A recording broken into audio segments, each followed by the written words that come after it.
સુરત શહેરમાં આવનારા રમઝાન ઈદ અને રામનવમી તહેવારને ધ્યાનમાં રાખીને પોલીસ તંત્ર સજ્જ બન્યું છે। ભેસ્તાન પોલીસે પોતાના વિસ્તારમાં કોમ્બિંગ હાથ ધરી સુરક્ષા વ્યવસ્થા વધુ મજબૂત બનાવી છે।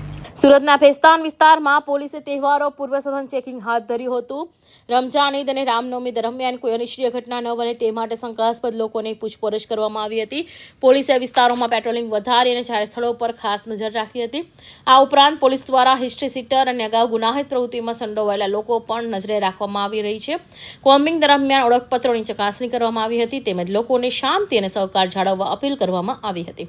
પોલીસના અભિયાનનો મુખ્ય હેતુ તહેવારો દરમિયાન કાયદો અને વ્યવસ્થા જાળવી રાખવાનો છે। આજરોજ પોલીસ કમિશનર સુરત શહેર સેક્ટર 2 સર ડીસીપી ઝોન 6 સરના માર્ગદર્શન હેઠળ ભેસ્તાન પોલીસ વિસ્તારના સંવેદનશીલ જે વિસ્તાર છે એમાં રમજાન માસ અનુસંધાને કાયદો વ્યવસ્થા જાળવવા સારું ચણા મિલથી એકતા ચોક સુધી જે સંવેદનશીલ જે વિસ્તાર છે એમાં ફ્લેગ માર્ચનું આયોજન કરવામાં આવ્યું। આ ફ્લેગ માર્ચમાં એક પીઆઈ 4 પીએસઆઈ 40 માણસોએ તથા પીસીઆર વાને ભાગ લીધો અને રમજાન માસ અનુસંધાને કાયદો વ્યવસ્થા જાળવવા માટે ફ્લેગ માર્ચનું આયોજન કરવામાં આવેલ છે।